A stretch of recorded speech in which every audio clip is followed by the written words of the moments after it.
And welcome back to the Six Ring Kings show. What's going on, everybody? Joined always by Vish and DJ. And now, once again, back for more, Mr. Larry Bluestein. What's going on, fellas? How you guys doing? Good, Jazz. Good, can't Thanks. complain.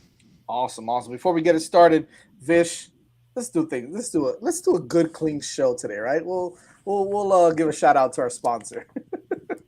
I'm terrible at this stuff, so I can't guarantee a clean show, but we can start with the sponsor. this is true.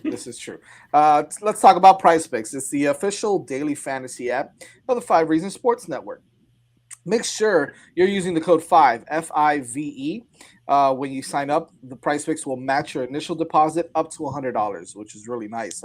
Use the code FIVE. You don't even have to spend it all at once. You can play Super Bowl. Yeah, Super Bowl doesn't mean you can play the NFL. You can play the NHL, NBA. So many different options that you have to play there. And what's even better is that you can pair players from different leagues, different sports. You can mix and match, which is really nice. Here's the thing, right? It all depends on how much you want to win. So make sure this is how you do it, right? You pick between two and 5 players. Then you play the over-under on individual categories. All depends on how much you want to win. So go to prizepicks.com and sign up today using the code FIVE, F-I-V-E, and they will match your initial deposit up to $100. Prizepicks.com. Let's get it going, baby, because we got a lot to cover today. Some exciting stuff going on in the world of Miami Hurricanes football, as we will start off with a nice little event we like to call Legends Camp that Blue and myself were at this past weekend. Now, I think that a lot of fans probably initially thought, Blue, that this was going to be a camp where you were going to get all these 5-star guys, all these big-time blue-chip athletes come out and compete and, and kind of put their name out there. Now, I'm not saying that there wasn't some kids out there. We saw them, right? Some kids out there that showed out, but they were a little bit younger, right? They were mostly 24 and 25 kids. Yep. And then we saw a couple of kids that maybe were already committed to some schools that wanted to possibly get an offer from Miami or kind of put their name out there for some of the Power 5 schools, which is really nice too. We'll mention a couple of those kids in a little bit, but I want to go to you, Blue, first, because obviously you and I were at this camp. It wasn't really like that, right? It was a little bit different than that. Don't get me wrong. All the guys that were out there was absolutely amazing. What'd you think about the Legends Camp, Blue? I think we were more starstruck with the former players who were there.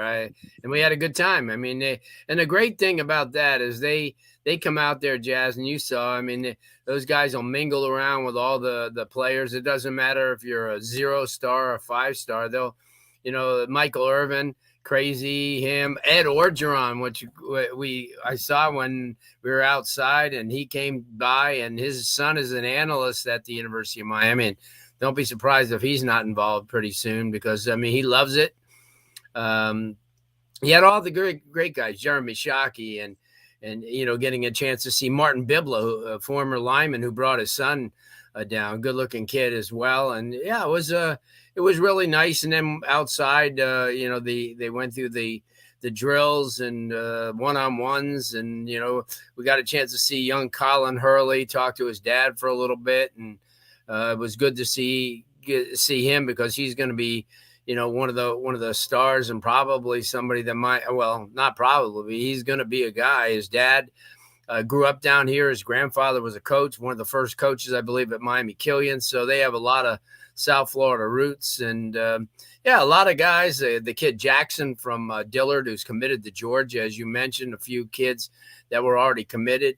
So we got a chance to watch him. He's a big time kid, no doubt. 2024 player, as you mentioned. And a lot of kids came from all over. It wasn't just South Florida, but you had kids from Georgia, and you had kids from Maryland and Illinois, and even saw a kid from Texas. And we also saw the one of the quarterbacks that came in from San Diego that I know Miami was interested in. I don't know if that still remains true with what's happened over the last week or so, but at least to get a look at him, and he's another 25 kid as well. It was a lot of fun. A non-pressure type of thing. The weather stayed nice. I think it threw everybody off starting so early in the morning. The kids were arriving at 7:15, to register, and the camp started off with Michael Irvin's speech, and then Mario got an opportunity to say what was on his mind, and then you have Alonzo Highsmith, and you have Jason Taylor, and I'll tell you what, guys, what an atmosphere. It's to have. This is a big time atmosphere, and I'll never take anything away from what the past coaches did, but you could just tell there was a different electricity running around that campus on that day, with everybody talking about the new facilities that are going to be built, what's ahead. Mario was focusing in on a lot of the kids who came out and a lot of the legends. And I kind of put my thing in to see Ted Hendricks come out next year, because we don't know how long Ted will be with us, but arguably with the greatest Hurricane to ever wear University of Miami uniform, 3-time consensus All-American. And I said, we got to have him out there, because his name's up everywhere. Everybody always talks about him. 11-time Pro Bowler, Hall of Famer, and he's one of your own. And, and somebody who in the early days, the middle 60s, was somebody who really put this program on the map nationally. And, it was really nice, and I like that, that Coach Cristobal and all the coaches were walking around, talking with the parents, talking with the kids. And, it was really nice. And you could see Frank Ponce, he was busy all day. We had a chance to talk to him as well. And, towards the end, Jazz was hunting down some of the coaches that were there. Charlie Strong, Coach Gaddis, who I incidentally sent a picture today of Coach Gaddis when he played at Wake Forest to Jazz. That just shows you. He was a big-time safety, and now he's an offensive coordinator. He's an offensive guy. That's unbelievable, right? That shows you. But, I really enjoyed it. I think it was well done. The time was really good, and we found out that the reason why they held the time is because they had those big-time kids to entertain in the afternoon. Give an opportunity for them to see, and hear about the program, and you could have all those legends on hand. So it was a win-win all the way around. Here was a couple of other guys for anybody that's watching now, for you guys that were there. Reggie Wayne, who recently retired, right? He's a wide receivers coach for the Saints, and he was out there. Right. That was huge. Roscoe Parrish was out there. Lamar Thomas was out there. And by the way, Martin Bibla looks like Brock Lesnar at this point. Yeah, he's a big boy. It's unbelievable. I saw this guy from far, and I'm like, what is Brock Lesnar doing at the U? Who obviously played college football as well, right? Pretty good prospect in his own right. And his kids, by the way, both of his kids were there. I believe one is Magnus, and the other one is Logan. I think Logan Bibla. Anyways, both good-looking kids. One's a tight end, the other one's a defensive end. And they both look they look like they could probably play college football in the next year or so, which I think they are 2023 kids anyways. So well, one of them is the older one. 24 kid, the younger one. The young one. He's a big kid too. So they take after his dad, definitely. But there was so much talent there, like you said, Blue, in the form of the legends, right? Not necessarily the kids, although there was some good talent with the kids as well. But the thing I think that kind of blew me away the most was the intensity that I saw from the coaching staff. And you get guys that are Miami guys, right? So you've got, Roland Smith, who's a Miami guy. You've got, some of these other coaches, Cristobal with the intensity. Mirabal is a Miami guy, he's from here. So, you love to see that those guys come out and they have intensity and they have that passion for the school. Yeah. But the one guy that kind of threw me off, because I saw so much from him, I didn't realize, and I think he might have a pretty bright future in this. He's a Hall of Famer. But Jason Taylor's intensity when he was coaching up these defensive ends was absolutely incredible to me. And I was just like, he gets it. He's here, but he has that, he's not just here because he's a name, right? He's not just here because he's a Hall of Fame defensive end, which obviously is great. But just the way that he was coaching these kids up and the way that he was talking to them, you saw the intensity there, and you're like, okay, Cristobal knows what the hell he's doing, man. Bringing these type of kids in, and then you got the other guys like the Sabbath Joseph and some of the other coaches that were there. You just see the difference, and again, not a knock, but a knock. Between Paradise and Legends Camp was definitely that intensity of the coaches and how they were interacting with all the kids, no matter if it was a 12-year-old kid or freshman in high school or a senior in high school. They were the same with everybody. It was really nice to see. I don't know if there was one specific kid that stood out, like to the extent of when you see a kid like Emory Williams perform at a like you mentioned, Blue and Max's show yesterday at that FSU camp a few years back or whatever, and said this kid's got the goods, but there were some kids out there that looked pretty good, and I think that could definitely be a part of the plans for the Miami Hurricanes down the road within the next year or so. Any kids that you thought maybe stood out? And obviously, I know, Vish, I apologize. I know you guys weren't there. But if you have any questions for Blue or myself, please go ahead and let us know also. But I guess the next question is, who stood out to you, Blue? Well, as I said before, the kid from Dillard was really, really good. The young kid from Miami Central, Ezekiel, the linebacker, who is only a 2015 kid, but I'll tell you what, that is a target because he, at this time in his career, he's way ahead of Wesley Basaint as well. As far as his, the kid started as a freshman in the state championship game. So it kind of tells you a little bit about him. He fills up the charts. And as we said, Colin Hurley, he makes all the throws. You love to see a guy like that. Then they had a couple of other kids that, as you mentioned, that were young kids, but there's a couple of kids that were like, that were committed to other schools, but came down, to see what their value was with a lot. Because believe it, all those coaches are watching this. I mean, this is, it wasn't one of these things where the coaches would go off into and walk away. Because I think in past events that were held on those days, I think some of the Miami coaches kind of disappeared and, took a couple of kids upstairs. Didn't happen. Mario won't. You see, that's the one thing I can't emphasize it enough. It's all business with him. He was, he knows who to acknowledge, and he knows who to hang out with. And I'm telling you, the man is like a politician in a lot of ways because, he's all over the field. And two guys that you didn't mention with Miami roots is Frank Ponce. He used to play quarterback at Miami High back in the day. And I think you talk about a meteoric rise.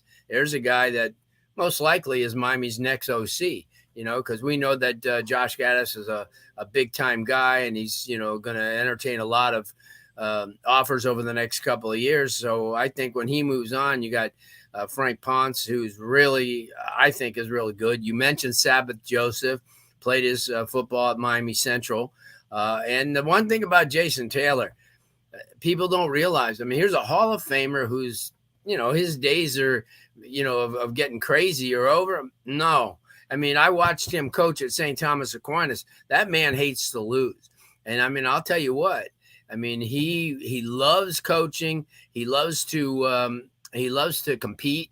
And a perfect example is, Nick Benito, who came over from U School to play at St. Thomas, before he went off to Oklahoma. It was because of Jason Taylor showing him a couple of moves against St. John Bosco in a game like 5-6 years ago that got him on the radar. The kid was a really physical guy, and then here he is getting drafted by the Denver Broncos. So impact. He's an impact guy. Also Kenny Phillips was there, and the other Phillips that was just drafted.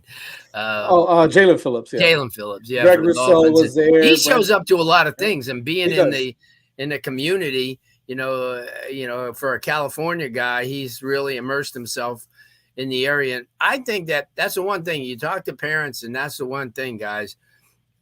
It's real. It's not put on. This is how Miami's going to be from now on. It's an all business situation, but it's going to be a lot of good PR coming out of there. And you know what? There's no, especially with the facilities coming, the sky's the limit. And you know that. I mean, look at who they, and who they're picking up lately with Ray and Rashada and guys like that. These are big time guys. These are guys that were courted by some of the best in Power 5. Heck, Ray was committed to Clemson. And that's a team that's been in the playoffs, 5 out of the last 7 years. So, yeah, it's no fooling around. They're going for the jugular right now. And as you mentioned, this next week or so, maybe a couple of weeks can be really busy. Yeah, I mean, now we've got this, this silent period or dead period per se now starting. I think it starts today, as a matter of fact. The 27th it started, yeah. Oh, it started the 27th. Okay, so a couple of days ago. So you won't hear a lot from the coaches, but you'll hear a lot from the players. You'll hear a lot from, we saw how, hey, big shout out to everybody that's in, there we go, Miami Flo's in the show. What's going on, Flo Daddy? Big shout out to Flo, Daryl, Gary, Fern, everybody anybody who's checking this out. Yeah, look, for me, I think by the way, Sean Spence was out there. We hadn't seen Sean Spence in I don't know how long, but Sean Spence was out there. Looks great. Yeah, he does. He looks awesome. I mean, everybody, I feel like, man, everybody was out. Antro Rowe was out there also. We got to see a lot of guys. So it was really nice. It's a culture change completely. And right. it's obviously the financial. When's the last time you heard Sean Spence around, right? I mean, it's also, frankly, this has been an embarrassing program to be around. Like, if you're a legend, whether on the college or the professional level, and you see some of the stuff that's been going, you don't want to go back over there and be associated with it. Yeah, so, I mean, that tells you a lot, right? Considering, who's there. Well, so it's been it's obviously the financial changes, substantive and tangible. But just, you mentioned Jason Taylor, like, he doesn't have to be doing this. No.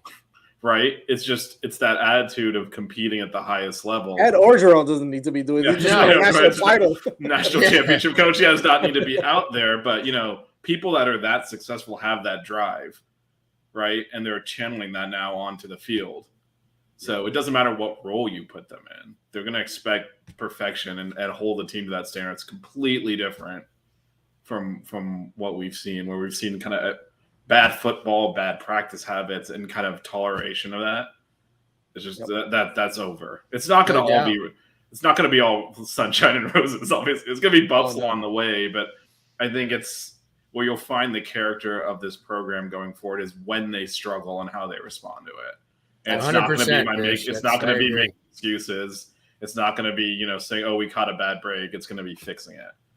And what you'll see is you'll see them grow out of that. And that's where we never, the last 20 years, we never took because there were times where we kind of picked up a little bit, right? And obviously not to this level in terms of recruiting and investment, but we're like, if we can just, elevate a little bit more. And it was always a backslide because it was always, the foundation was never strong like this. Right. It was always, we get enough talent to, get to 9 wins or 10 wins, but the foundation itself was not solid. So you can't build higher than that. So it's just a completely different energy. And I think, the pessimists will say things like, well, how many times has Miami been back? I think there is really tangible difference, not just in the investment, but in the caliber of people here and their attitude. Jason Taylor is not going to, come here and to go 7-5 or something, right? I mean, that's not why they're here. No. So and that's gonna permeate through the whole program. DJ, I know, did you say? Yeah, I'm sorry. Go ahead. Yeah. And I think Jazz made an interesting point when he said, the entire coaching staff was not just walking away from the drills, but extremely involved in them. I think that's because they are actually very good talent evaluators as opposed to the previous staff. I mean, sure, you can recruit, and that's one thing, but it's another thing to be able to scout and develop talent. And I think you have a complete coaching staff that's able to do that. And these types of camps, kids know that too, recruits know that, and the better this coaching staff recruits, and obviously results on the field will tell all, but the more that's going to draw in big names. I mean, this is a coaching staff that, to put it lightly, knows the game of football a lot better, I think, than the previous staff, and as a result, I think you're going to attract higher quality and get higher quality, especially when it comes to these camps.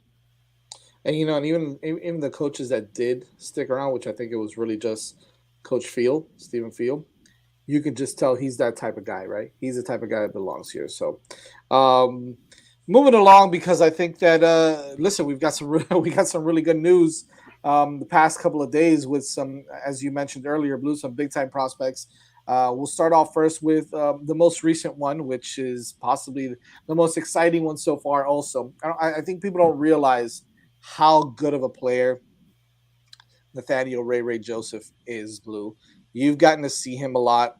You mentioned it, 5-year starter at the varsity level, even as an 8th grader. The kid is electric, and he's going to get by people, and he's going to smoke defenses. He's a playmaker. He's committed Clemson, right? One of the top programs in the country. Tell me a little bit about how you feel about Ray Joseph committing to the Canes. It brings you to that next level. As I said, this isn't a kid who was committed to Southwest Louisiana. I mean, he was committed to a Power 5 school that everybody regards as one of the top 5, 6 every year in Clemson. I thought the real change in the recruiting came up in Palm Beach when we were all there for the day, and they had all those schools, those 10 schools, and you had Coach Gaddis was there, and Clemson's coaches were there, and it just seemed like, that it may not last with Clemson, and especially you have Luther Campbell, who's a lifelong University of Miami fan as his head coach, pushing along the way. But although I thought that may be a detriment, I thought maybe, he would talk them Miami up too much to him. But he didn't. I think that for once I'll praise Luther as being an asset here. But what you get in somebody like that is instantaneous offense. He flies. He's one of those guys that when you watch him play, you say, "Oh, okay, that's why." Because he jets. He's a mismatch. If he, like I told the guys last night, if he ends up getting on a linebacker and then a safety, what? See ya. There's just no way. He's going to really take a lot of the heat off of some of the other receivers. He's going to when he goes out for passes, he's going to back the linebackers up. So that's going to open up your running game a little bit more, because a safety is not going to be able to do it alone. He's going to have to get chipped at the line sooner or later. So like some of the really, really good slot guys. And that takes another player away. And then you start, that's when you have a guy like, hopefully Gaddis will be here for him for his freshman year, and which I think he will. And he'll even enhance him, because he can get him into the rotation, and taking nothing away from Brashard Smith or Restrepo, because they're great role players and they're going to do what they do. But Ray's at a different level. His speed, his understanding of the game. He does really well in the classroom as well. So, yeah, I'm excited. I think that here's a guy that, if Miami never really fights for those kids that, and that's been a criticism. How come we don't get more kids to stay home? And, why are they always going to Alabama? And why are they always going to, Mississippi or Clemson? And I think now, by getting him, that kind of shuts some people up. And because here's one of those marquee kids who could have gone anywhere.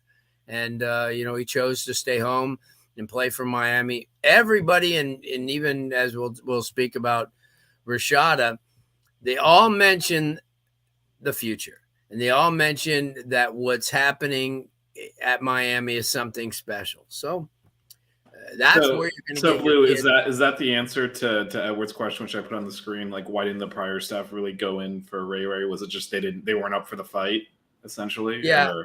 I don't think they thought they had a chance to get him, and Mario Cristobal, even when he coached at FIU, would go up against the big teams because he didn't care, because he figures what he has to offer and his staff have to offer is better than anybody else. And that's, I'm sure, when he gets you in those offices and talks to you and walks you around and points out all the guys that he could be. You know, the next Kevin Williams, the next, you know, great guy that's played at Miami. I think that it hits home. And the very fact, because I'm not sure if you know, but they're a close-knit family. Ray Ray's family is really close-knit. His cousin Hilton was probably one of the best players that ever played at North Miami, a quarterback for a couple of years. And now his other cousin is Flex Joseph, a running back at FIU.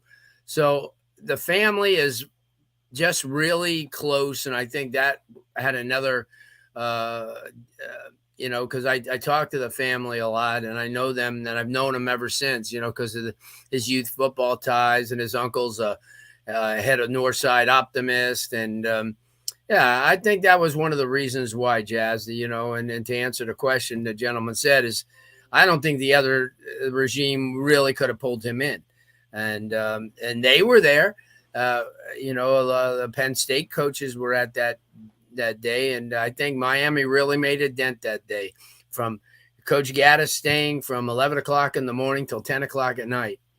Hey, listen, whether you think so or not, that's something that these kids will talk about, and they'll say, "Did you see that coach? He was here early and he stayed all the way." That makes a huge difference.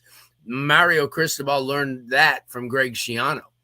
So so you take a little bit of what you learn, and I had Coach Mike Loxley on my show the other night on the radio show, Maryland head coach, who was given an opportunity by Nick Saban, just like Mario was, to learn. He put him in a position of authority as an offensive coordinator, and you learn these things. You come out of the school of Saban thinking, hey, you know what? Nobody is going to be better than us, because we're learning from somebody, and arguably one of the best, if not the best, college football coaches of all time. So it's important, just like a Bill Belichick, to have a tree like that and learn, because when you learn, how they say, just sit, like what Frank Ponce is doing now. He's going to watch every move that Gaddis does. He's going to watch every single move. The same thing with the defensive coaches. They're going to watch Coach Steele. He's been there, done that before. That's how you elevate your game. And I think that they have an opportunity now to do that. They have the coaches on staff. As you and I said, Jazz, look, you got somebody like Charlie Strong. Here's a guy that's been a head coach for, at a major schools before. And he's had to build his own structure. So that he understands where Mario's coming from. So he's willing to put in the hours, and and that's the way it is. Mario runs a tight ship early in the morning, late at night, and he's going to outwork everybody. And that's why Miami's definitely on the rise. You get what you put in, and they're putting in a lot. Yeah, we had talked about that previously, how crazy it is that Charlie Strong's our linebackers coach, when a few years ago, if we named him head coach, we wouldn't have batted an eye at that. Yeah. Maybe not choice number one, but that, let's see if this works. It's not like outlandish. And right. The linebackers coach. Yeah, we all would have been, all right, cool, man. That's not bad. Let's see if this works. Yeah, it's not bad. He was great at Louisville. Maybe he's got something here. Texas, Louisville, South Florida. South Florida. He's had a lot of experience. Florida, with the Gators. Florida, right. Vish and DJ, what are your thoughts on Ray Ray? That is a DJ question. I really like. Vish didn't do his homework this time, so he didn't study. I know his. Blue just spent 20 minutes talking about what I'm going to say. Good receiver. Come on. Nobody can compete with Blue. Let's be honest here, but no. But Danny, you work hard, man. You're the one that breaks down all these guys, and I read all your stuff, so you should step up to the plate as well and talk about them. Damn right. I appreciate that, but I like Joseph. I think, Blue talked about his speed. That's the first thing that popped out to me when I was watching his highlights. His speed is game-changing, and he's one of those players where just get him the football and let him go to work. Get him the football, let him, make things happen after the catch, and, he could be that dynamic playmaker that, Miami has been missing for quite a while. You talk about the types of quarterbacks that Miami is recruiting, pocket passers that can throw the deep ball. I think they pair very well with Joseph, and we'll talk about Rashada in a little bit. But Joseph could be a game changer. And if I was Mario Cristobal, I would do everything I can to try to find ways to get him the ball. Yeah, good point. Good point for sure. So we do have a question in the chat. I'm not going to share it if you read the username, but That's all right. It's a username. I'll read the question out because. But you think we have a chance at Jaden Wayne? Mr. Weed, 50-50. Yeah, Mr. Weed 50-50. You won't say the first part of the name. Sorry about that, buddy. You know what? I guess we'll address that before we get to Jaden Rashada. First of all, Jaden Wayne, hell of a player, 5-star kid out of the West Coast. I know that he is very much in the mix for the Miami Hurricanes. It depends on who you ask, but you've gotten a couple of people that are experts have kind of put in a crystal ball or kind of said that he is a strong Miami lean and could definitely pick the Hurricanes when it's all said and done. You probably see more tape or have seen him play a little bit more than I have, Blue, maybe even DJ. But what's your take on? That's another thing. Tab, good call there. Yeah, he is transferring over to IMG now. So I mean that bodes even better for us. I think that it was probably a battle between us and Oregon, if I'm not mistaken. Before, now that he's here at IMG, it's Georgia's definitely going to be in the mix as well. So I think that. But here's the thing, right? Like, how exciting is it that we're like, oh, Georgia's in the mix now with Miami and Alabama's in the mix now with Miami, like legitimately, right? It's not like, oh, he's just throwing Miami in the mix just because. I think it's kind of like, no, this is a battle now, and Mario's. Listen, if he's leaning Miami, this is huge. 5-star kid coming in playing at IMG now. Blue, any thoughts on Jaden Wayne? Obviously, he's a very talented young man, and moving closer. I don't know if anybody realizes what an asset that's going to be, because now you can keep your eye on him at all times. His progress, he could see. Miami couldn't. When you have. When you don't have any dark periods and Miami can go out, obviously during the season, they're not going to be flying out to to the West Coast. Right. So now they can just take that, short flight over to Bradenton or drive or whatever they do. I'm sure they fly. But if Nick Saban could have a helicopter, they could fly. Yeah. And he's an asset. And I think that I read something on him the other day where he's, he had Miami maybe in the rear view mirror, but now with all of a sudden things happening and you're getting marquee kids committing, I think he's changed his tune. And Miami's never really had a presence at IMG before. They had the receiver kid Redding, I believe, played there. And then they had one other player back in the maybe 3-4 years ago. But Miami's never been a presence. And I go to those IMG games. And let me tell you something. It's usually Alabama and Ohio State kids and SC. But now Miami's getting in that mix. They're going to get visible attention because they play a national schedule. Yeah. To answer his question, I think Miami's got a really good shot. And, and he could help in a lot of ways. I mean, immediately can come in and make an impression. DJ, any words on Jaden Wayne? Well, he's already measured in at 6'4", 270 pounds. Yeah, Jaleel Skinner too. Yeah, that's right. I remember reading something that he was a two-way athlete, but I think with that size, he would be best suited as an edge rusher. He's a dynamic player, and we've seen Miami try to address the edge rusher position over the course of this offseason, and this would be a very good place, to put it mildly, to continue to try and build that position. I mean, he's a dynamic player.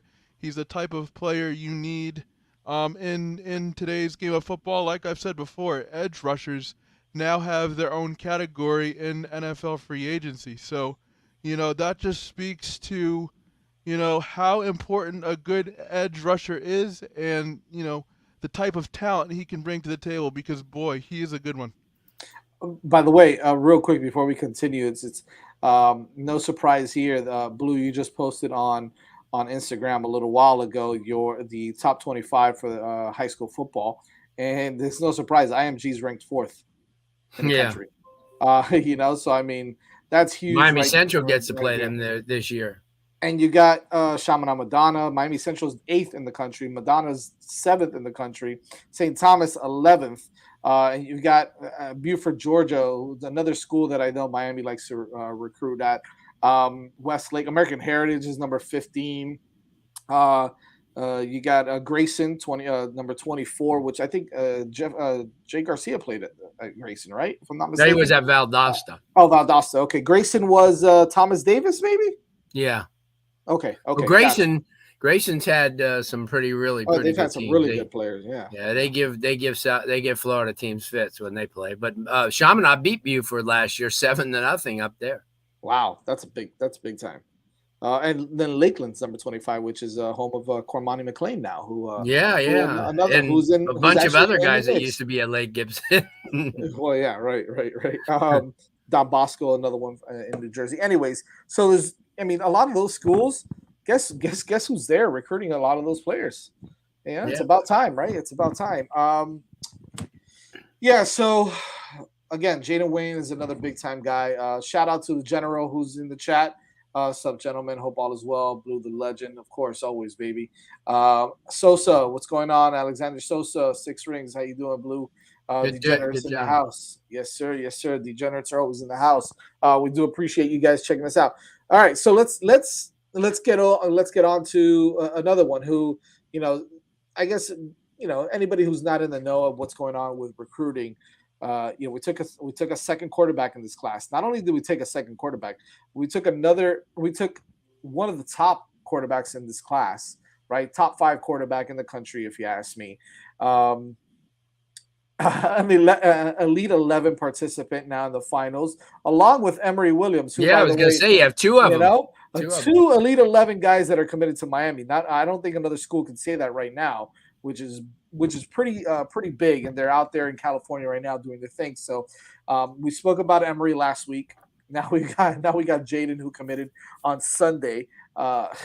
Listen, and I know a lot of people are like, well, Emory's going to hit. He's going to decommit any moment now. If you heard Emory's comments on he's not. This whole situation, he's not going anywhere. This is what I love about this program. Before we get into Rashada, is the transparency that Mario has with all of the guys that he's recruiting. Emory knew from the beginning, we are taking 2 quarterbacks. We want you to be one of them. We want you to compete. We want you to come out here and be the best that you can be, and so on and so forth, right? So full transparency was the first thing that Coach Cristobal told Emory, told Jaden, told them all, tells everybody. So, if you're not in the know, now you're in the know. Emory's not going anywhere. Jaden Rashada, Blue, talk to me. Top end guy. A lot of people say you look at the guys that Miami has, and obviously the one guy that really stands out would be Jake Garcia, because he came out of high school very, very highly touted. Remember, Tyler Van Dyke didn't, and we had to beat people over the head, to say, hey, listen, this kid's going to be pretty special. As I said, last night with Max and him, we talked about how I saw him first as a baseball player. And I thought, wow, he got quick hands. He's going to be very special. Well, Jaden Rashada comes in as a refined quarterback, somebody who's played the position, who's been groomed, who's been competitive in the 7-on-7 circuit. His team, gears around him, throws the ball real well, has some mobility too if he needs to get out of the pocket, but he's a good-sized kid. That's the one thing people don't understand. They keep yelling, take this kid, but Miami's not geared to taking 5'11" or 6-foot quarterbacks right now. Not when your room is 6'5", 6'4", 6'3", 6'3", and 6'3.5". Even Peyton Matocha is 6'4". So, you got dudes, and he just joins a group under the tutelage of Frank Ponce, under the tutelage of Coach Gaddis, who's done a tremendous job. And he what I think the thing that gets me is his maturity. He addressed, and you guys saw, he addressed all these rumors with which, by the way, no kid should have to do that crap. No, I know, but he did do it. But he did do it, and I think it shows a lot of, character on his point. to say, hey, listen, this is where I stand. That's it. I don't ever want to say anything again. This is where I come from. But that shows leadership. That shows that he's really ready to come down here and battle. And I think it's very important to understand that Miami through the years has developed a lot of the quarterbacks. Remember, Jim Kelly back in the day was taken when everybody wanted him as a linebacker, especially Penn State. And you take a look at Vinny Testaverde, who was a really good quarterback, but he wasn't like ballyhooed out of high school, and he played up in Elmar, New York, and he wasn't a guy that everybody, because I think our quarterbacks nowadays, California, Texas really breeds them because of the fact that there's a lot of emphasis. In the state of Florida, everyone goes, well, why don't we really produce more? Is because they use the athletes in this state. Because we have such great athletes that can play 4 or 5 positions, you always say to yourself, we got to put the best athlete behind center, and it happens. But I don't, and like a buddy of mine just texted me and he's listening, and he said, well, Emory Williams is one of those guys. Yeah, but he comes from almost a different state. It's a different time zone up in the Panhandle. So it's really not, I always look at Florida and the athletes that they produce are from Orlando down through Tampa and Jacksonville has some kids too, but that's the way it is. I think that people have to understand that the recruiting game in Coral Gables has changed. There's no blueprint anymore. It's going to be the best athletes you're going after, whether they're the number 1 rated guy or because your coaches do enough homework and go out and scout like Frank, like Coach Ponce, and see these kids play when he has a talent to understand how this kid's going to develop or how that kid's going to develop. That's what recruiting is. Anybody could say, well, yeah, he's a 5-star. We'll take him and sign him, because I had an argument about that with somebody else. But you have to understand, guys, when they say you have an eye for talent, it's because these guys know what to look for. And sometimes you have to project. And while other people go, well, he's okay. But you know what? If he gets into our system, he's smart enough to pick things up. He's athletic enough, and he's going to zoom. And that's what that's a chance you take a lot of times. But I think that with Mario Cristobal, what he did, when I think it began all the way back when he was at Rutgers and as an assistant coach, he came down to Florida and got the 5A player of the year, as an assistant coach. That just doesn't happen because he has the eye for talent, and everybody on that staff, and we mentioned them over and over again, understands the same thing. And that's why Miami is at a different level that they've never been before. And again, no knock on Coach Rick, no knock on anybody who's been here. It's a fact. You just can't, if you have average coaches, you stay average. And that was the one thing that when I talked to Coach Cristobal, he says to me, what do you think the reason is that Miami is not further ahead, or how we haven't been further ahead? And I said, because a lot of these coaches that they have on staff have never really taken the time and around the clock to elevate these kids and to teach them and to stay in their ear. A lot of them baby them. And that's why people leave sometimes. And I see it at some schools now where a new coach comes in, but that new coach will get in your face. That new coach will make sure you get to class, and he won't just say, well, go to class. That's the difference. You have people. The first speech that he made with this team was accountability and transparency. Everybody's accountable for everything that goes on, because if you're accountable for yourself, the team becomes better. And that's what I think his philosophy's been.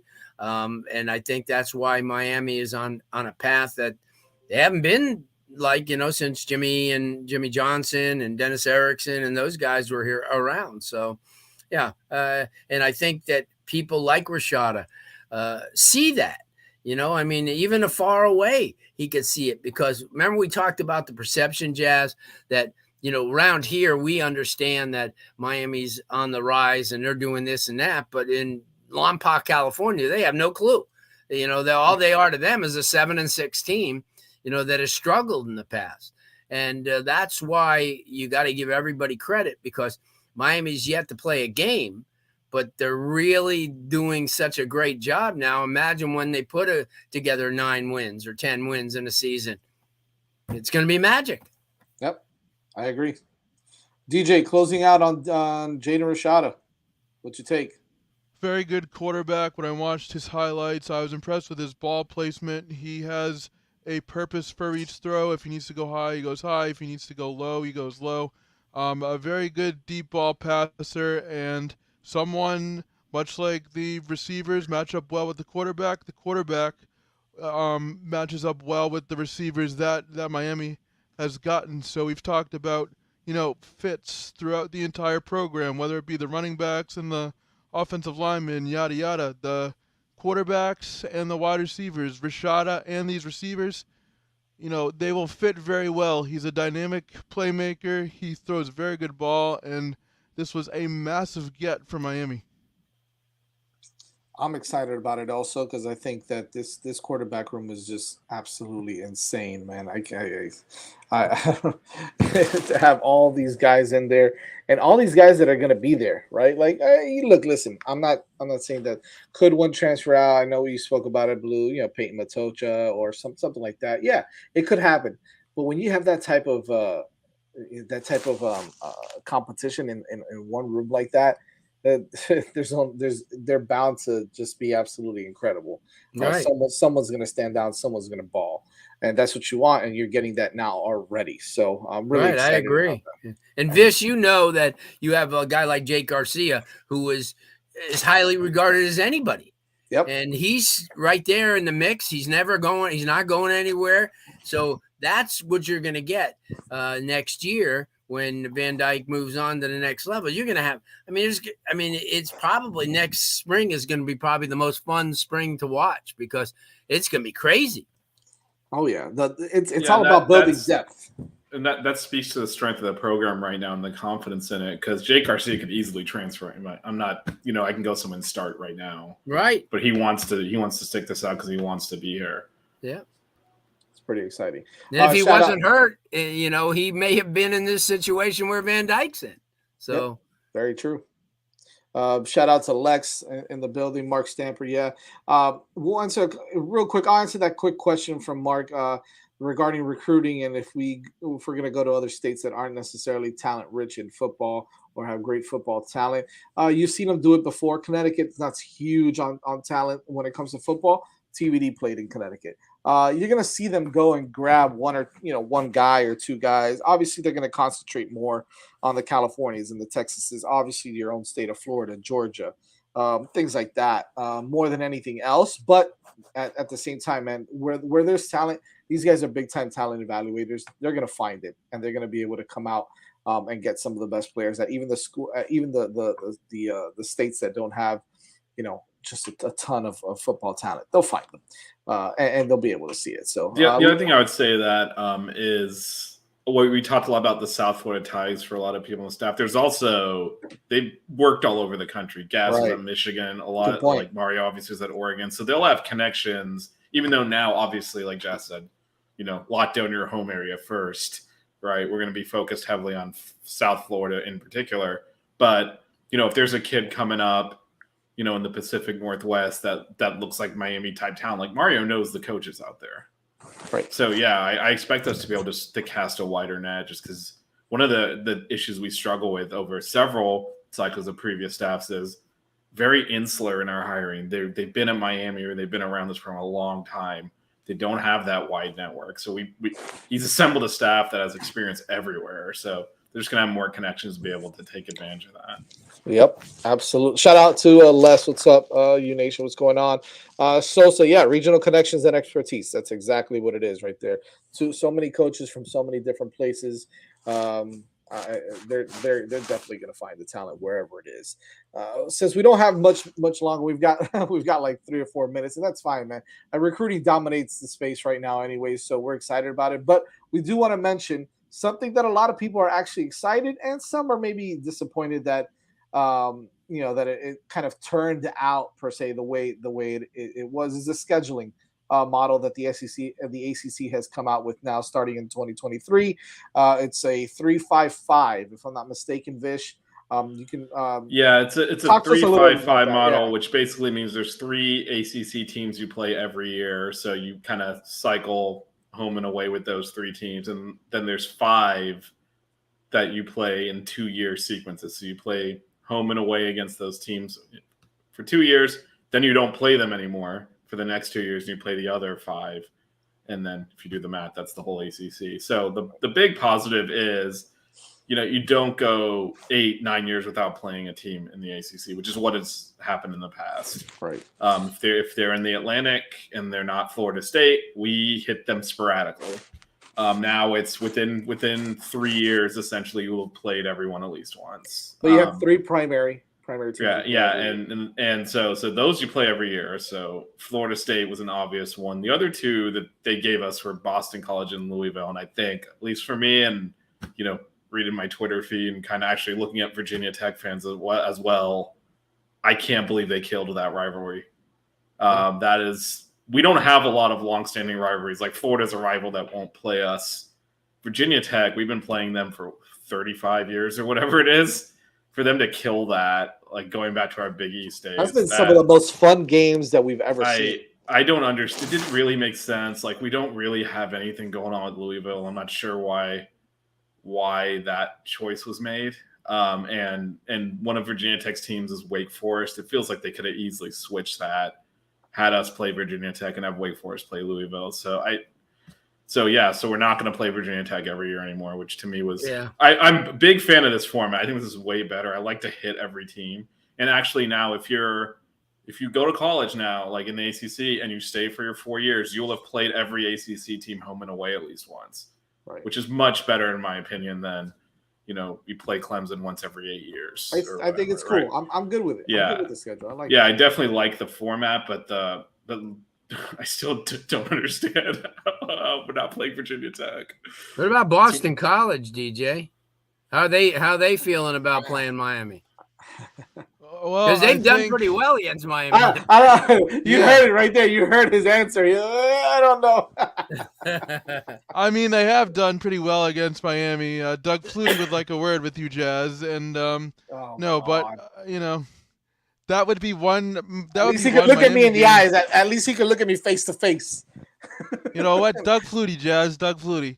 No, but at least that will be one game where I can actually go to, and it won't cost me a plane ticket and a hotel to stay at. But no, I do really like this format. I think it could. Who knows? It could maybe spring up new rivalries, and for me, it's fun as a fan because you get to see all these different matchups within the span of a couple years, as Vish alluded to, and at the end of the day, I just want to see good football. So I think these matchups and this new scheduling will allow that. Yeah. Blue, did you like our primary 3, or do you think that maybe Virginia? Yeah, well, I mean, Tech no matter who you get, I kind of agree with Vish. I mean, you're losing out on a team like Virginia Tech. You've had some, back in the Michael Vick era, and even during that time, they've always had some knockout games with them, really good games, and you kind of feel bad because that was like one of those games you look forward to every year. Real quick before we end. Les had a question for Blue, and so yes, Blue does know who Elijah Diallo, the wide receiver from Champagnat, is. Blue, remember we spoke to him. He's a friend of the programs now, so he's not obviously at Champagnat anymore. Is that Ely? Yeah, because nobody's at Champagnat anymore. And I've made the switch for him too. He texted me awesome. when we got on Saturday night and told me that he's at Ely. Nice. Awesome. Yeah, Tap. I mean, we're gonna miss that atmosphere in Blacksburg every year, but we'll get it every once in a while. So we'll definitely have to go out to that. Anyways, real quick. Yes, as by the way, Tap mentioned this earlier. F1 is coming up next. Thank you so much for all you guys watching the show today. It's almost F1 time, baby. Ain't that right? We're gonna have a really fun show next Wednesday again. We'll have some guys on that that are out there getting recruited now by the University of Miami, some big programs in the country as well. So you'll be able to hear from them directly, and you'll be able to hear from our ugly mugs as well. So thank you everybody for watching. Make sure you follow us at 6 Rings Canes on Twitter. Subscribe on the 5 Reasons Sports YouTube channel. Smash the like button and make sure you support us there. Keep it locked on Twitter, like we said, for all the news and notes, not only from the 6 Rings Canes, but make sure you guys follow at Larry Bluestein for the latest on a lot of high school recruits and all the guys that are coming in and out of that are being recruited basically by just not only Miami, but just a lot of schools all throughout South Florida and the country in general. So keep it locked there for Larry's Twitter, and we should be hearing some big names this weekend. So make sure you keep it locked on Twitter and check us out at 6 Rings Canes every Wednesday night, the 6 Rings Canes show. And screw it, let's make the announcement now. Our podcast is going to be live, up and running again. We've collaborated with 5 Rings Canes. It's a Canes thing. We are now one entity. It's going to be a whole bunch of us from the show. It's going to be a whole bunch of Larry doing his thing with any interviews and any thoughts that he has on recruiting and Miami Hurricanes football as well. We'll bring you some exclusive content on the podcast also, so make sure you guys check that out on Spotify, on iTunes, on Podbean, anywhere that you get your podcast info. It'll be the 6 Rings Canes. So you can make sure you can check us out there as well. Vish, do you have anything to add on that podcast? Well, I just threw it in the banner there. Just search 6 Rings Canes. It'll come up. Awesome. And as Jess said, this show will be on there. So if you missed the show and you want audio only on your commute or whatever, you'll have that option. But also we're going to do a lot of special content that'll go straight onto that feed. It's going to be really awesome. It's going to be really awesome. Special content, and hope you guys enjoy that. Again, Blue, thank you so much. Vish, DJ, always a pleasure. You guys are awesome. And make sure you keep it locked on the 5 Reasons Sports, because hitting the apex is next. We'll see you guys then. Go Canes.